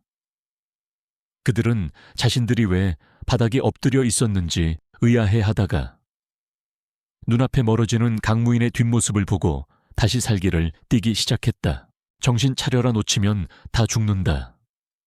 뒤쪽에서 지휘관들의 고함 소리가 들려왔다. 마법이 풀린 병사들이 다시 무기를 집어들고 함성을 지르며 쫓아오기 시작했다. 하지만 강무인은 이미 가장 위험한 포위망을 돌파한 상태였다. 그는 마지막 힘을 짜내어 달리기 시작했다. 아이가 만들어준 기적 같은 길을 헛되이 할 수는 없었다. 그의 눈앞에 험준한 바위 협곡이 나타났다. 이곳만 지나면 지형을 이용해 대군을 따돌릴 수 있었다. 강무인은 피 묻은 입술을 깨물며 속도를 높였다. 뒤에서 날아오는 화살들이 그의 발뒤꿈치를 노렸다. 하지만 그의 등에는 천하보다 무거운, 그리고 천하보다 존귀한 생명이 엎여 있었다. 전설은 아직 끝나지 않았다. 이제 그는 인간의 한계를 넘어선 신화의 영역으로 발을 들이고 있었다. 산 아래 본진의 막사안은 무거운 침묵과 피비린내 나는 살기로 가득 차 있었다. 최 장군은 방금 전 보고를 하러 온 지휘관의 목을 단칼에 베어버린 참이었다. 바닥에 뒹구는 머리와 흥건한 핏물에도 아랑곳하지 않고 그는 붉게 충혈된 눈으로 주위의 도열한 부장들을 노려보았다. 갓난아기 하나 때문에 수천의 군사가 무릎을 꿇었다. 병사들이 겁에 질려 칼을 버렸다. 그게 지금 내 정예군을 두고 할 소리인가? 그의 고함 소리에 장수들은 숨조차 제대로 쉬지 못하고 고개를 숙였다. 최 장군은 치밀어 오르는 분노를 억누르며 탁자를 주먹으로 내리쳤다. 그는 단순한 무장이 아니었다. 그는 권력을 위해서라면 어떤 수단도 가리지 않는 냉혹한 정치가이자 필요하다면 악마와도 손을 잡을 준비가 되어 있는 야심가였다. 그는 강무인이 데리고 있는 그 아이가 평범한 핏줄이 아님을, 하늘이 내린 기운을 타고난 존재임을 직감적으로 깨달았다. 일반적인 방법으로는 그 천명 티엔밍의 기세를 꺾을 수 없었다. 그렇다면 인간의 마음을 지워버리는 수밖에 없었다. 흑암회의 안녀에 무당들을 들라하라. 최 장군의 명령이 떨어지자 막사 뒤편의 어둠 속에서 기괴한 차림을 한 3명의 노파가 걸어 나왔다. 그들은 검은 천으로 온몸을 감싸고 있었으며 얼굴에는 알 수 없는 붉은 문신이 새겨져 있었다. 그들 주위에는 썩은 고기 냄새와 향 냄새가 뒤섞인 역겨운 악취가 감돌았다. 이들은 민간에서 금기시하는 사술시의 슈을 부리는 자들로 최 장군이 만약의 사태를 대비해 비밀리에 고용한 존재들이었다. 장군님, 무엇을 원하시나이까? 가장 늙은 무당이 쉰 목소리로 물었다. 최 장군은 차가운 목소리로 답했다. 두려움을 모르는 군대가 필요하다. 고통을 느끼지 않고 하늘의 위험 앞에서도 주눅들지 않는 오직 살육만을 위한 도구가 필요하다. 무당들은 서로를 바라보며 섬뜩한 미소를 지었다. 인간의 혼을 잠재우고 그 자리에 귀신을 심으면 될 일이지요. 다만 그 대가는 병사들의 목숨이 될 것입니다. 상관없다. 어차피 내 명령 하나에 죽고 사는 목숨들이다. 최 장군의 허락이 떨어지자 무당들은 준비해온 큰 항아리를 꺼냈다. 그 안에는 독초와 짐승의 피, 그리고 불에 태운 부적의 재를 섞어 만든 검은 액체가 출렁거리고 있었다. 무당들은 기이한 주문을 외우며 막사 밖으로 나갔다. 곧이어 선발된 정예 결사대 300명에게 그 액체를 마시게 했다. 영문을 모른 채 검은 물을 받아 마신 병사들의 반응은 즉각적이었다. 그들은 목을 부여잡고 바닥을 뒹굴며 괴로워했다. 입에서는 검은 거품이 흘러나왔고 눈동자는 흰 자위가 사라지며 칠흑 같은 검은색으로 변해갔다. 그들의 몸에서 생기가 빠져나가고 대신 죽음의 냉기와 광기 어린 힘이 차올랐다. 그들은 더 이상 인간이 아니었다. 고통도, 공포도, 자비심도 사라진 살아있는 시체, 즉 강시장실과 다를 바 없는 괴물들이 되었다. 가라 놈들의 목을 가져와라. 무당의 날카로운 외침과 함께 300명의 괴물 부대가 산을 향해 달리기 시작했다. 그들의 움직임은 기괴했다. 관절이 꺾일 듯이 부자연스러웠으나 속도는 말을 탄 것보다 빨랐다. 그들은 짐승처럼 네 발로 기어 바위를 넘고 가시덤불을 맨몸으로 뚫고 지나갔다. 살점이 떨어져 나가도 비명조차 지르지 않았다. 산 전체에 인간의 함성 대신 소름 끼치는 침묵의 질주가 시작되었다. 한편 강무인은 험준한 바위 협곡 사이를 지나고 있었다. 그는 잠시 걸음을 멈추고 거친 숨을 몰아쉬었다. 등 뒤의 아이는 깊은 잠에 빠져 미동도 하지 않았다. 그는 직감적으로 전장의 공기가 바뀌었음을 느꼈다. 조금 전까지 들려오던 북소리와 고함소리가 완전히 사라졌다. 숲은 쥐 죽은 듯 고요했으나 그 정적 속에 숨겨진 살기는 이전보다 훨씬 더 짙고 불길했다. 무언가 오고 있다. 사람이 아닌 무언가가. 강무인의 본능이 경고음을 울렸다. 그는 서둘러 협곡의 좁은 통로로 몸을 피했다. 그때 벼랑 위에서 검은 그림자 하나가 짐승처럼 뛰어내렸다. 강무인은 반사적으로 검을 휘둘러 그림자의 어깨를 베었다. 깊은 상처가 났음에도 불구하고 그 병사는 신음소리 하나 내지 않고 흉측하게 웃으며 강무인의 검날을 맨손으로 잡았다. 강무인은 경악했다. 손바닥이 베어 뼈가 보이는데도 녀석은 검을 놓지 않았다. 오히려 검을 잡은 채로 강무인의 목을 물어뜯으려 달려들었다. 강무인은 발로 녀석의 복부를 걷어차고 검을 빼냈다. 하지만 병사는 뒤로 밀려나자마자 오뚜기처럼 다시 튀어올랐다. 그의 눈은 텅 비어 있었고 입계는 검은 피가 흐르고 있었다. 이놈들은 대체 그것은 시작에 불과했다. 협곡의 절벽과 바위 뒤에서 수십 명의 괴물 병사들이 쏟아져 나왔다. 그들은 무질서하게 그러나 끈질기게 강무인을 향해 덤벼들었다. 강무인의 검술은 여전히 천하제일이었으나 상대를 베어도 쓰러지지 않는 적들은 공포 그 자체였다. 팔이 잘리면 남은 팔로 공격하고 다리가 잘리면 기어서 다가왔다. 그들에게는 죽음에 대한 공포가 없었기에 방어도 없었고 오직 동기어진 통구이 유진의 공격뿐이었다. 강무인은 혀를 내둘렀다. 이것은 전투가 아니라 도살이었다. 하지만 도살을 당하는 것은 적이 아니라 자신의 체력이었다. 아이의 신비한 능력도 이들에게는 통하지 않을 것이 분명했다. 이들은 이미 혼이 없는 껍데기였으므로 왕의 위엄이나 천명 따위를 느낄 리 만무했다. 최 장군이 기어이 금도를 넘었음을 깨달은 강무인은 분노와 절망을 동시에 느꼈다. 그는 포위망을 뚫기 위해 비검 페이젠을 펼쳤다. 은빛 검광이 폭풍처럼 휘몰아치며 달려드는 괴물들의 목을 날렸다. 머리가 잘려나가서야 비로소 그들은 움직임을 멈추고 흙더미처럼 무너져 내렸다. 하지만 그 뒤에는 더 많은 괴물들이 몰려오고 있었다. 협곡은 순식간에 잘려나간 팔다리와 검은 피로 뒤덮인 아수라장이 되었다.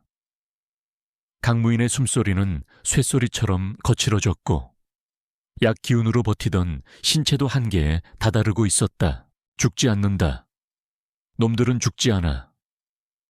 강무인은 피 묻은 검을 짚고 뒷걸음질 쳤다. 그때 한 괴물 병사가 아이가 업힌 강무인의 등 뒤로 뛰어들었다.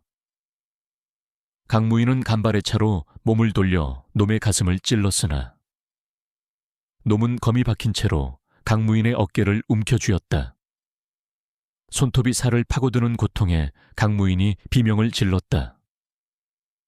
그는 이를 악물고 놈의 머리를 박치기로 들이받아 떨어뜨렸다. 어깨에서 붉은 피가 솟구쳤다. 상처가 깊었다. 하지만 육체의 고통보다 더 끔찍한 것은 이 끝이 보이지 않는 악몽이었다. 강무인은 아이를 고쳐 업으며 협곡의 출구를 향해 달렸다. 뒤에서는 괴물들이 짐승 같은 거친 호흡 소리를 내며 쫓아오고 있었다. 그들은 지치지도 않았다. 강무인이 쉴 틈을 주지 않고 끈질기게 물고 늘어지는 사냥개들처럼 거리를 좁혀오고 있었다. 하늘은 점차 어두워지고 있었다. 어둠은 강무인에게 불리했다. 괴물들은 어둠 속에서도 시야의 제약을 받지 않는 듯했다. 강무인은 자신이 쥐고 있는 희망의 끈이 점점 얇아지고 있음을 느꼈다. 그는 협곡을 빠져나가 깎아지른 절벽길로 들어섰다. 발 아래는 첫 낭떠러지, 뒤에는 지옥의 군단, 갈 곳은 오직 앞뿐이었다. 절벽길 코너를 돌자 멀리서 희미한 불빛이 보였다. 그것은 옛 동료들과 약속했던 접선 장소, 낡은 봉수대였다. 강무인의 눈에 신락 같은 희망이 스쳤다. 하지만 그곳까지 가는 길은 멀고도 험했다. 그리고 괴물들의 발소리는 바로 등 뒤까지 따라붙었다. 강무인은 검을 고쳐 잡았다. 오너라, 이 악귀들아, 내 뼈가 부서지는 한이 있어도 이 아이만은 절대 내어주지 않겠다. 그의 외침이 텅 빈 계곡에 메아리 쳤다. 절벽 끝자락에 위태롭게 서 있는 낡은 봉수대는 마치 세상의 끝에서 마지막 희망을 기다리는 파수꾼처럼 보였다. 강무인은 피투성이가 된 몸을 이끌고 봉수대를 향해 비틀거리며 나아갔다. 그의 시야는 이미 흐릿해져 있었고 다리의 감각은 사라진 지 오래였다. 오직 정신력 하나로 버티고 있던 그가 봉수대 입구에 다다랐을 때 어둠 속에서 몇 개의 그림자가 튀어나와 그를 부축했다. 적이 아니었다. 그들은 강무인이 그토록 기다리던 옛 부하들이자 조국을 위해 목숨을 바치기로 맹세한 의병들이었다. 대장님 살아 계셨군요. 거친 수염을 기른 사내 박 부장이 강무인을 받아 안으며 울먹였다. 그의 뒤로 10여 명의 병사들이 모여들었다. 그들은 모두 강무인과 함께 북방을 누비던 역전의 용사들이었으나 조정의 부패에 환멸을 느끼고 낙향했던 이들이었다. 강무인의 정화를 받고 한 걸음에 달려온 그들의 눈에는 반가움과 동시에 강무인의 처참한 몰골에 대한 분노가 서려 있었다. 강무인은 박 부장의 어깨를 잡고 가쁜 숨을 몰아쉬었다. 시간이 없다. 뒤에 놈들이 오고 있어. 그의 말이 끝나기가 무섭게. 협곡의 어둠 속에서 기괴한 괴성을 지르는 괴물 병사들의 무리가 모습을 드러냈다. 횃불도 없이 어둠을 뚫고 달려오는 그들의 모습은 인간이라기보다는 지옥에서 기어나온 악귀 떼와 같았다. 의병들은 그 흉측한 형상에 기겁하며 뒷걸음질 쳤다. 저것들은 사람이 아니다. 고통도 모르는 시체들이다. 강무인이 소리쳤다. 박 부장은 사태의 심각성을 즉시 파악했다. 이곳은 외길 낭떠러지였고 봉수대 뒤편으로 이어진 낡은 구름다리만이 유일한 탈출구였다. 하지만 수십 마리의 괴물들이 턱 밑까지 쫓아온 상황에서 모두가 다리를 건너는 것은 불가능했다. 누군가는 남아서 시간을 벌어야만 했다. 박 부장이 결단 어린 눈빛으로 강무인을 바라보았다. 그는 말없이 강무인의 등을 떠밀어 구름다리 쪽으로 향하게 했다. 대장님, 어서 가십시오. 저 다리를 건너면 국경까지는 금방입니다. 강무인은 멈칫했다. 무슨 소리냐, 같이 가야 한다. 박 부장은 씁쓸하게 웃으며 고개를 저었다. 보십시오. 저 괴물들을 막지 않으면 다리를 건너는 도중에 모두 죽습니다. 누군가는 이곳을 지옥의 입구로 만들어야 합니다. 다른 의병들도 말없이 무기를 뽑아들고 봉수대 입구를 막아섰다. 그들의 등은 마치 거대한 산처럼 단단해 보였다. 저희는 오늘을 위해 살았습니다. 대장님께서 품으신 그 아이가 훗날 저희의 무덤에 술 한 잔 따라준다면 그것으로 족합니다. 늙은 병사 김씨가 덧니를 드러내며 웃었다. 그것은 죽음을 각오한 사내들만이 보여줄 수 있는 가장 처절하고도 아름다운 미소였다. 강무인의 눈시울이 붉어졌다. 평생을 전장에서 보내며 수많은 죽음을 보아왔지만 동료를 사지로 내몰고 혼자 도망쳐야 하는 이 순간만큼 가슴이 미어지는 적은 없었다. 그때 등 뒤에서 잠들어 있던 아이가 깨어났다. 아이는 이번에는 울음을 터뜨리지 않았다. 대신 작은 손을 뻗어 허공을 휘저으며 옹알이 하듯 구슬픈 소리를 내기 시작했다. 아이우어. 그 소리는 마치 잊혀진 고향의 자장가처럼 부드럽게, 그러나 깊은 슬픔을 담고 협곡에 울려 퍼졌다. 그것은 단순한 소리가 아니었다. 죽음을 앞둔 이들을 위로하는 진홍곡 전훈추이자 마지막 가는 길을 축복하는 신성한 멜로디였다. 아이의 목소리가 닿자 공포에 떨던 의병들의 어깨가 차분하게 가라앉았다. 그들의 몸을 감싸고 있던 한기가 사라지고 대신 가슴속 깊은 곳에서 뜨거운 용기와 평온함이 차올랐다. 박 부장은 자신의 손을 내려다보았다. 떨림이 멈추고 전성기 시절보다 더 강한 힘이 솟구치는 것을 느꼈다. 이것이 왕의 축복인가? 그는 눈물 맺힌 눈으로 강무인의 등에 업힌 아이를 바라보았다. 가십시오. 어서 박 부장이 소리치며 첫 번째로 달려드는 괴물 병사를 향해 검을 휘둘렀다. 그의 검은 평소보다 훨씬 빠르고 강력했다. 단 일격에 괴물의 머리가 날아갔다. 강무인은 피눈물을 삼키며 발길을 돌렸다. 그는 흔들리는 구름다리 위를 달리기 시작했다. 다리 아래는 천길 낭떠러지. 떨어지면 뼈도 추리지 못할 심연이었다. 다리 중간쯤 이르렀을 때 그는 참지 못하고 뒤를 돌아보았다. 봉수대 앞은 이미 아비규환의 전쟁터였다. 10여 명의 의병들이 수십 배에 달하는 괴물 병사들과 뒤엉켜 싸우고 있었다. 하지만 그들은 물러서지 않았다. 아이의 노래가 그들을 지탱하고 있었다. 마가라단 한 놈도 보내지 마라. 박 부장의 고함 소리가 들려왔다. 그는 이미 온몸에 창상을 입고 피범벅이 되었지만 마치 불사신처럼 쓰러지지 않고 적들을 베어 넘기고 있었다. 의병들은 인간의 한계를 넘어선 움직임으로 좁은 길목을 철통같이 지켰다. 그들은 자신의 몸을 방패 삼아 괴물들의 징역을 온몸으로 저지하고 있었다. 그것은 숭고한 희생의 춤사위였다. 강무인이 다리를 거의 다 건넜을 무렵 괴물 병사들의 주력이 봉수대를 덮쳤다. 중과부적이었다. 박 부장은 최후의 순간이 왔음을 직감했다. 그는 품속에서 기름병을 꺼내 바닥에 던지고 횃불을 집어 던졌다.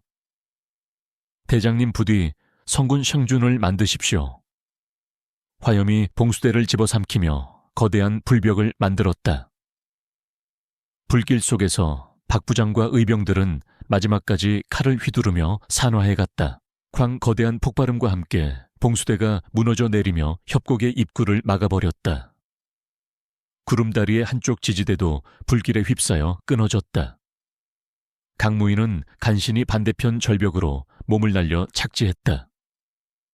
그의 뒤로 다리가 힘없이 허공으로 떨어져 내렸다. 이제 길은 끊어졌다. 적들은 더 이상 쫓아올 수 없었다. 하지만 그 대가는 너무나 컸다. 강무인은 바닥에 주저앉아 불타오르는 봉수대를 바라보았다. 불길 속에서 동료들의 형체는 더 이상 보이지 않았으나 그들의 기백만은 여전히 그곳에 남아있는 듯했다. 아이도 더 이상 소리를 내지 않고 조용히 강무인의 등에 얼굴을 묻었다. 아이의 옷자락이 눈물로 젖어 있었다. 이 작은 생명도 자신을 위해 목숨을 바친 이들의 슬픔을 알고 있는 것이었다. 미안하다, 미안하다. 강무인은 땅을 치며 오열했다. 차가운 바위 위에 그의 뜨거운 눈물이 뚝뚝 떨어졌다. 그는 맹세했다. 오늘 흘린 이 피와 눈물을 결코 잊지 않겠노라고. 그리고 반드시 살아남아 이 아이를 지키는 것만이 먼저 간 전우들에 대한 유일한 보답임을 되새겼다. 그러나 슬픔에 잠길 시간조차 그에게는 사치였다. 불길 너머에서 무너진 돌무더기를 기어오르는 괴물들의 모습이 희미하게 보이기 시작했다. 그들은 불조차 두려워하지 않았다. 길이 막혔다면 산을 넘어서라도 쫓아올 놈들이었다. 강무인은 이를 악물고 일어섰다. 그의 눈빛은 이전과는 달랐다. 슬픔은 분노가 되었고 분노는 다시 차가운 결의가 되어 그의 심장을 단단하게 만들었다. 그는 아이를 다시 한번 단단히 묶고 북쪽을 향해 걸음을 옮겼다. 이제부터는 정말 혼자였다. 아니, 혼자가 아니었다. 능 뒤의 아이. 그리고 가슴속에 묻은 전우들의 혼이 그와 함께하고 있었다. 눈보라가 다시 몰아치기 시작했다. 강무인의 뒷모습은 거대한 산맥 속으로 작아져 갔지만 그의 그림자는 그 어느 때보다 거대해 보였다.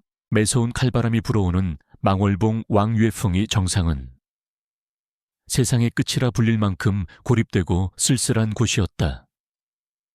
깎아지른 절벽 아래로는 검푸른 바다가 성난 파도를 일으키며 포효하고 있었고 머리 위에는 차가운 보름달이 구름 사이로 창백한 빛을 들이우고 있었다. 강무인은 피에 젖은 몸을 이끌고 정상의 가장자리 바위에 주저앉았다. 더 이상 갈 곳은 없었다. 뒤에서는 수천의 군사가 산을 에워싸고 있었고 아픈 죽음의 낭떠러지 뿐이었다. 그의 호흡은 끊어질 듯 위태로웠다. 몸에 남은 내공은 바닥났고 약 기운마저 다하여 온몸의 근육이 비명을 지르고 있었다. 하지만 그는 품 안의 아이를 감싸 안은 팔만은 풀지 않았다. 아이는 지쳤는지 가쁜 숨을 몰아쉬며 잠들어 있었다. 여기까지인가 보군요. 강무인은 씁쓸한 미소를 지으며 밤하늘을 올려다보았다. 죽음이 두렵지는 않았으나 지키지 못한 약속이 가슴을 짓눌렀다. 그때 자갈을 밟는 묵직한 발소리가 들려왔다. 강무인은 힘겹게 고개를 돌렸다. 달빛을 등지고 선 거대한 그림자가 그를 내려다보고 있었다. 최 장군이었다. 그는 자신의 정의 친위대만을 대동한 채 지친 사냥감을 확인하러 온 포식자처럼 여유로운 모습으로 다가왔다. 그의 갑옷은 화려하게 번쩍였고 손에 든 검에는 서슬퍼런 살기가 감돌고 있었다. 도망친 곳이 고작 무덤이라니. 천하의 강무인도 끝이 초라하구나. 최 장군이 비릿한 웃음을 흘리며 말했다. 강무인은 검을 지팡이 삼아 비틀거리며 일어섰다. 내 무덤은 내가 정한다. 하지만 내 놈이 묻힐 곳은 지옥의 불구덩이뿐일 것이다. 강무인의 목소리는 쇠약했지만 눈빛만은 여전히 맹수처럼 형형했다. 최 장군은 코웃음을 쳤다. 지옥 힘없는 정의가 바로 지옥이다. 나는 이 썩어빠진 왕조를 무너뜨리고 새로운 질서를 세우려 했다. 저 아이는 그저 과거의 망령일 뿐이야. 내 놈의 그 맹목적인 충성심이 가련하구나. 최 장군은 천천히 검을 뽑았다. 이제 끝내자. 그 아이를 넘겨라. 그러면 내 놈의 시신만은 온전하게 수습해 주마. 강무인은 대답 대신 검을 고쳐잡고 자세를 취했다. 죽더라도 검을 쥐고 죽겠다는 무인의 긍지였다. 최 장군의 눈썹이 꿈틀했다. 어리석은 놈. 그가 땅을 박차고 쇄도했다. 강 두 사람의 검이 맞부딪히며 불꽃이 튀었다. 그러나 승부는 이미 정해져 있었다. 지칠 대로 지친 강무인은 초의 장군의 묵직한 내공을 감당할 수 없었다. 몇 번의 합을 겨루기도 전에 강무인의 검이 허공으로 튕겨나갔고 초의 장군의 발차기가 그의 복부를 강타했다. 크윽 강무인이 피를 토하며 뒤로 나동그라졌다. 그는 바닥을 기어서라도 아이를 감싸려 했으나 최 장군이 그의 등을 밟아 제압했다. 뼈가 으스러지는 고통이 밀려왔다. 최 장군은 강무인의 품에서 아이를 억지로 빼앗아 들어 올렸다.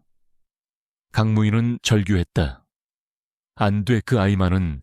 하지만 그의 외침은 바람 소리에 묻혔다. 최 장군은 한 손으로 아이의 포대기를 잡고 다른 한 손으로 검을 겨누었다. 달빛 아래 드러난 아이의 얼굴은 평온했다. 이 핏덩이 하나 때문에 내 수많은 부하가 죽었다니. 최 장군은 경멸 어린 눈으로 아이를 노려보았다. 그는 망설임 없이 검을 들어 올렸다. 단 한 번의 배기로 모든 후환을 없애려는 순간이었다. 그때 잠들어 있던 아이가 눈을 떴다. 그리고 허공에 들린 상태에서도 울거나 버둥거리지 않고 고개를 돌려 최 장군을 바라보았다. 아이의 깊고 검은 눈동자가 최 장군의 눈과 마주쳤다. 순간 최 장군의 검이 허공에서 멈칫했다.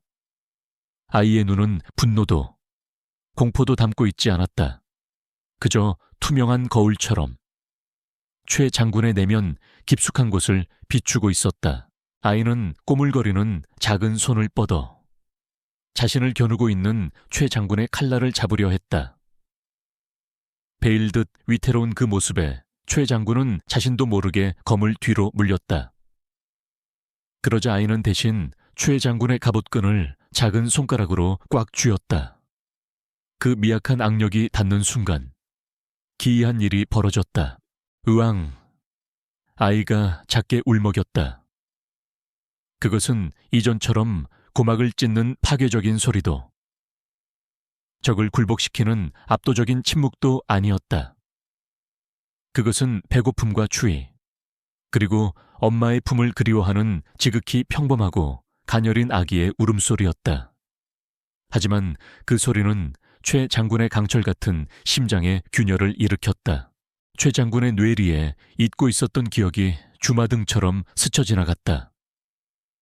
20년 전 전염병으로 잃은 자신의 처사들, 차갑게 식어가던 아들을 품에 안고 통곡했던 젊은 날의 자신, 권력욕에 눈이 멀어 잊고 살았던 아버지로서의 따뜻했던 감정이 아이의 손길과 울음소리를 타고 혈관을 역류했다. 눈앞의 아이에게서 죽은 아들의 얼굴이 겹쳐 보였다. 어찌하여 나를 그렇게 보는 것이냐. 최 장군의 손이 떨리기 시작했다. 그는 아이를 죽여야 한다는 이성적 판단과 눈앞의 생명을 참아 베지 못하는 본능적 연민 사이에서 격렬하게 갈등했다. 살기로 가득 찼던 그의 눈동자가 흔들렸다. 그는 천하를 호령하는 장군이 아니라 죄책감에 시달리는 늙은 아비의 모습으로 돌아가고 있었다. 강무인은 그 틈을 놓치지 않았다. 그는 젖먹던 힘을 다해 몸을 비틀어 최 장군의 다리를 걸어 넘어뜨렸다. 최 장군이 중심을 잃고 비틀거리는 사이 강무인은 몸을 날려 아이를 받아 안았다. 그리고 굴러서 절벽 끝 바위 뒤로 몸을 피했다. 최 장군은 비틀거리며 다시 자세를 잡았지만 방금 전의 살기는 이미 반쯤 꺾여 있었다. 장군님 괜찮으십니까? 뒤늦게 당도한 친위대원들이 최 장군을 부축하려 했다. 하지만 최 장군은 그들을 뿌리쳤다. 그는 거친 숨을 몰아쉬며 자신의 떨리는 손을 내려다보았다. 내가 지금 무슨 짓을 하려 했던가, 갓난아이를. 내 손으로 혼란스러움이 그의 얼굴을 뒤덮었다. 강무인은 아이를 품에 안고 벼랑 끝에 섰다. 이제 정말로 물러설 곳은 없었다. 하지만 그는 보았다. 절대악이라 믿었던 최 장군의 눈에서 흘러내린 한 줄기 눈물을. 아이는 무력, 우리이 아닌 인간의 본성에 호소하여 괴물의 가면을 벗겨낸 것이었다. 강무인은 피 묻은 입술로 아이의 이마에 입을 맞추었다. 잘했다. 정말 잘했다. 아가야. 최 장군은 다시 검을 겨누었지만 그 끝은 힘없이 흔들리고 있었다. 강무인, 그 아이를 내놓아라. 내가 거두겠다. 그의 목소리에는 이전의 위압감이 사라지고 애원하듯 떨리는 기색이 역력했다. 그는 아이를 죽이려는 것이 아니라 어쩌면 속죄의 대상을 찾고 있는 것인지도 몰랐다. 하지만 강무인은 고개를 저었다. 이미 늦었다. 너는 선을 넘었고 이 아이는 네 손에 맡길 수 없다. 강무인은 절벽 아래 성난 파도가 몰아치는 검은 바다를 내려다보았다.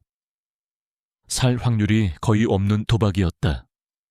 하지만 짐승의 손에 죽느니 하늘의 뜻에 맡기는 편이 나았다. 안 돼, 멈춰라. 최 장군이 다급하게 소리치며 손을 뻗었다. 하지만 강무인은 망설이지 않았다.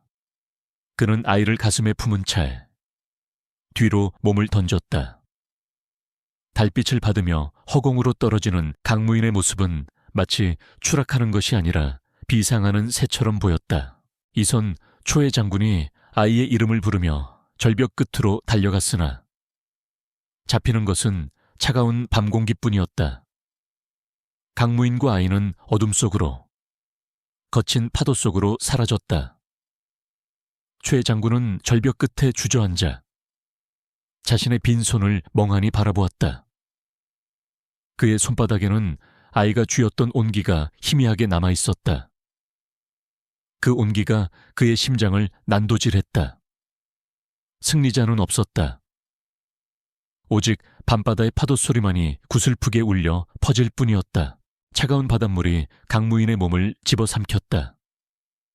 절벽에서의 추락은 마치 거대한 망치가 온몸을 때리는 듯한 충격을 주었으나 그는 마지막 순간까지 아이를 감싼 팔을 풀지 않았다. 거친 파도가 그들을 이리저리 내동댕이 쳤다. 의식이 흐려지는 와중에도 강무인은 본능적으로 발을 저어 수면 위로 떠오르려 했다. 폐가 터질 듯한 고통 속에서 그는 아이의 얼굴이 물에 잠기지 않도록 필사적으로 고개를 쳐들었다.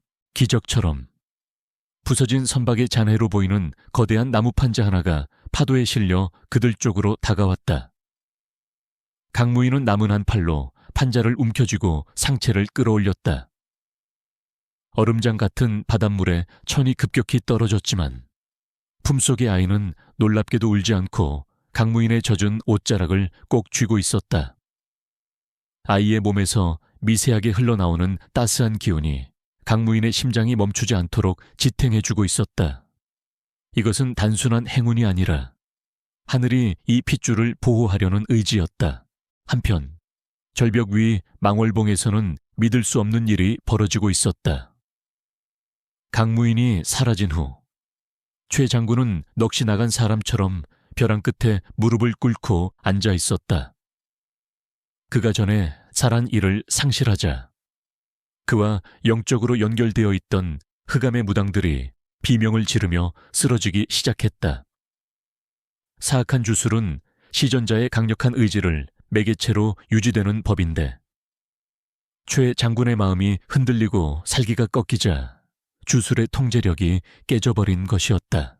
안 돼, 연결이 끊어진다. 무당들이 입에서 검은 피를 토하며 바닥을 굴렀다. 그와 동시에 산을 뒤덮고 있던 괴물 병사들, 즉 강시들의 움직임이 멈췄다. 그들의 검은 눈동자에서 생기 없는 빛이 사라지더니 마치 줄 끊어진 인형처럼 하나둘씩 힘없이 쓰러졌다. 억지로 붙잡아 두었던 죽음의 기운이 빠져나가자 그들은 순식간에 썩어 문드러진 시체로 변해 흙으로 돌아갔다. 이 광경을 지켜보던 일반 병사들과 지휘관들은 공포에 질렸다.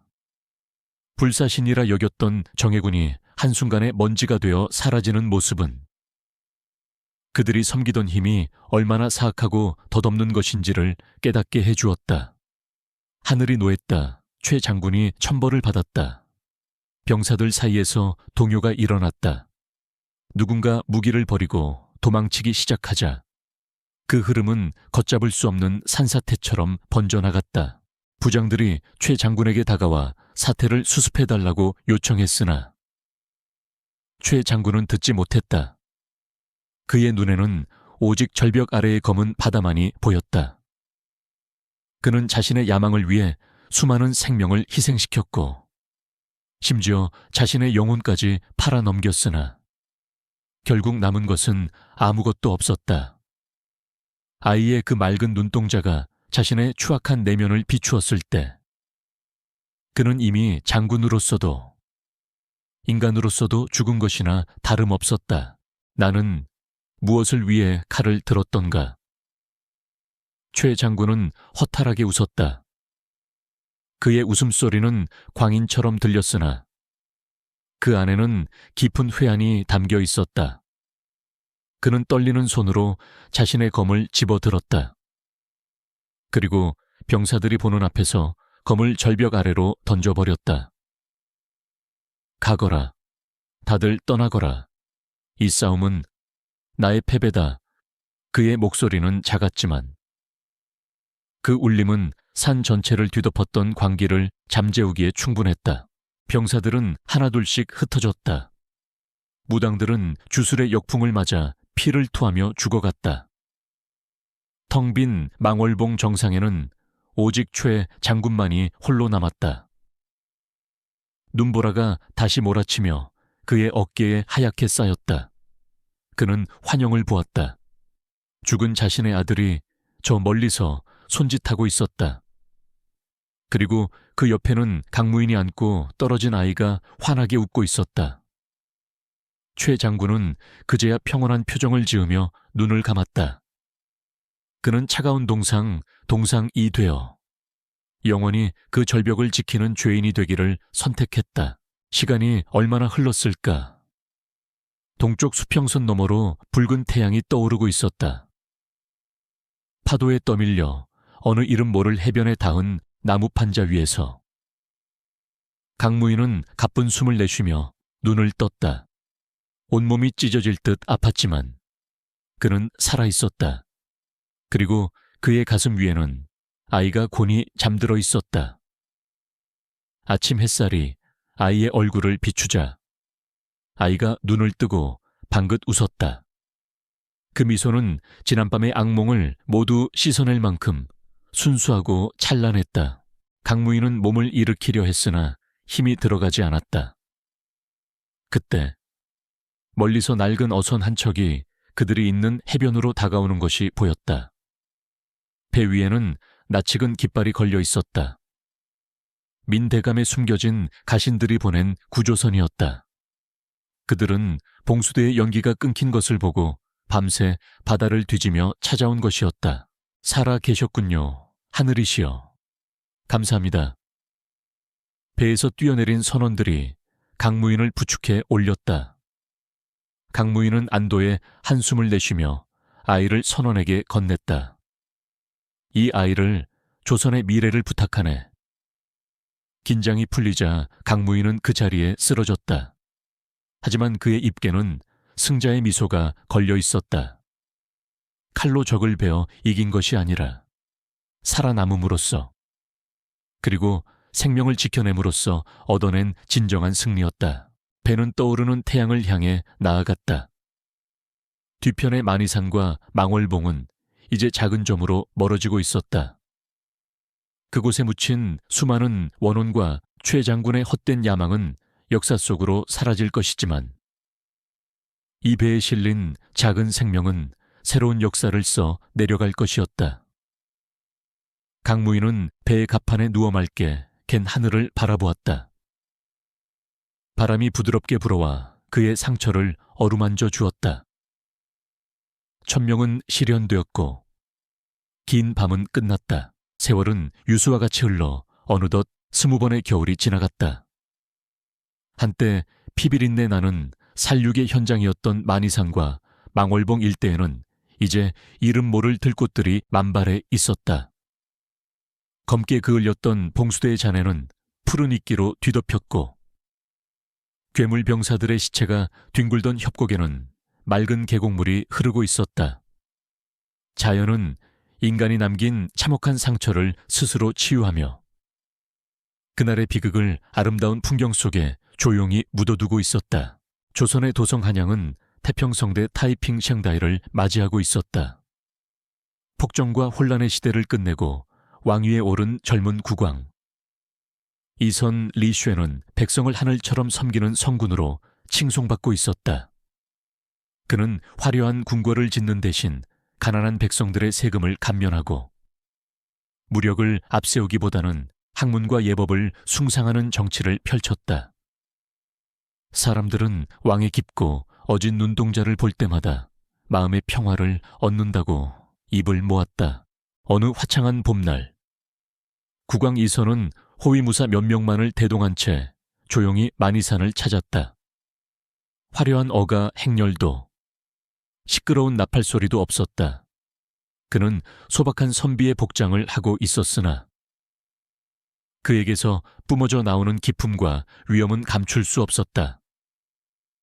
이선은 옛 봉수대가 있던 협곡 입구에 멈춰 섰다. 그곳에는 충이 의사지며 충이 이 시츠무라고 새겨진 비석 하나가 외롭게 서 있었다. 이선은 말에서 내려 비석 앞에 술을 따랐다.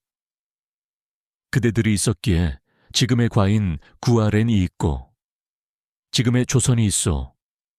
늦게 찾아와 미안하오. 그는 비석을 어루만지며 눈시울을 붉혔다. 20년 전 자신의 목숨을 구하기 위해 불길 속으로 뛰어들었던 박 부장과 의병들의 얼굴은 기억나지 않지만 그들이 남긴 숭고한 희생정신은 그의 가슴 속에 영원히 살아 숨 쉬고 있었다. 제사를 마친 이선은 상이슬게 자리 잡은 작은 초가집으로 발길을 옮겼다. 그곳에는 세상과 단절된 채 홀로 살아가는 한 노인이 있었다. 살인문을 열고 들어서자 마당에서 장작을 패고 있던 백발의 노인이 고개를 들었다. 한쪽 다리를 심하게 절고 있었고 얼굴에는 깊은 흉터와 주름이 가득했지만 호수처럼 맑고 고요한 눈빛만은 여전했다. 그는 바로 강무인이었다. 강무인은 이선을 보자마자 도끼를 내려놓고 힘겹게 무릎을 꿇으려 했다. 전하, 누추한 곳까지 어인 행차시옵니까? 하지만 이선이 황급히 달려가 강무인의 손을 잡고 일으켜 세웠다. 일어나십시오. 제게 절을 받으셔야 할 분은 오히려 어르신입니다. 이선은 거칠고 투박한 강무인의 손을 두 손으로 꼭 잡았다. 그 손은 한때 천하제일의 검을 휘두르던 손이었으나 이제는 세월의 무게를 견디고 있는 촌부의 손이었다. 두 사람은 툇마루에 마주 앉았다. 강무인은 왕을 위해 거친 찻잔에 맑은 물을 담아 내왔다. 몸은 좀 어떠십니까? 절벽에서 떨어지신 후유증이 아직도 심하다고 들었습니다. 이선의 물음에 강무인은 빙그레 웃었다. 비 오는 날이면 뼈마디가 조금 쑤실 뿐. 사는데 지장은 없습니다. 그저 덤으로 사는 인생, 하루하루가 감사할 따름입니다. 이선은 잠시 먼 산을 바라보다가 조심스럽게 입을 열었다. 어르신, 사람들은 제가 어릴 적 울음소리로 적군을 물리쳤다는 전설을 이야기하곤 합니다. 그것이 정말 사실입니까? 아니면 백성들이 지어낸 이야기일까요? 이선은 자신의 기억 속에 없는, 하지만 늘 궁금했던 그날의 진실을 물었다. 강무인은 찻잔을 만지작거리며 회상에 잠겼다. 사실입니다. 전하, 하지만 그것은 요술이나 신통력이 아니었습니다. 강무인은 이선을 지그시 바라보았다. 전하의 울음소리는 고통받는 이들의 아픔을 대변하는 소리였고, 전하의 침묵은 불의에 맞서는 당당한 기세였습니다.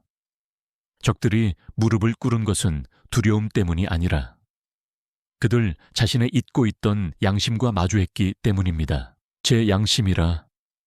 이선이 되뇌었다. 강무인은 고개를 끄덕였다. 칼은 사람을 죽여 굴복시키지만 덕대은 사람을 살려 감복시킵니다. 전하께서는 갓난아이 때 이미 그 이치를 몸소 보여주셨습니다. 그때 최 장군을 멈추게 한 것도 무력이 아니라 전하께서 보여주신 순수한 생명에 대한 경외감이었습니다. 강무인은 방 안으로 들어가 오래된 괴짝을 하나 꺼내왔다.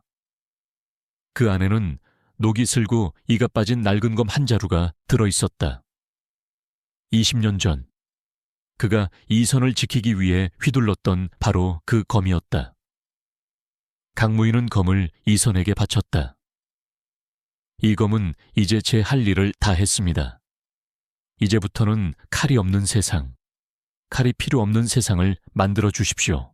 이선은 떨리는 손으로 검을 받아 들었다. 묵직했다. 그것은 단순한 쇠덩이가 아니라 강무인과 수많은 충신이 흘린 피와 땀의 무게였다. 약속하겠습니다. 내 백성이 다시는 권력 다툼에 희생되어 피를 흘리는 일이 없도록 이 검을 녹여 쟁기를 만들고 원한을 녹여 화합을 만들겠습니다. 이선의 눈에서 결의에 찬 빛이 났다. 해질 무렵 이선은 궁으로 돌아가기 위해 일어섰다. 자주 찾아뵙겠습니다. 아버님. 이선이 작게 속삭였다. 그 한마디에 강무인의 눈가의 물기가 맺혔다. 그는 왕의 뒷모습이 보이지 않을 때까지 허리를 굽혀 배웅했다. 왕의 행렬이 멀어지고 다시 산속에 고요함이 찾아왔다. 강무인은 툇마루에 앉아 노을이 지는 서쪽 하늘을 바라보았다. 붉게 물든 하늘에서 먼저 간 전우들의 얼굴이 하나둘씩 떠올랐다. 민대감, 부인, 박부장, 그리고 이름 없이 죽어간 병사들. 그들은 모두 웃고 있었다. 강무인은 편안한 미소를 지으며 눈을 감았다. 바람이 불어와 그의 백발을 부드럽게 흩날렸다. 한 아이의 울음소리가 가문의 운명을 가르고 나아가 나라의 운명을 바꾸었다. 그 전설은 이제 역사가 되어 이 땅에 영원히 흐를 것이었다. 강무인은 자신이 지켜낸 씨앗이 거목이 되어 세상을 덮어주는 모습을 보았으니 이제 더 이상 바랄 것이 없었다. 전설의 호위무사는 역사의 뒤양일로 조용히 물러났지만 그가 남긴 충심 종신과 사랑은 불멸의 신화가 되어 조선 팔도에 영원히 전해질 것이다.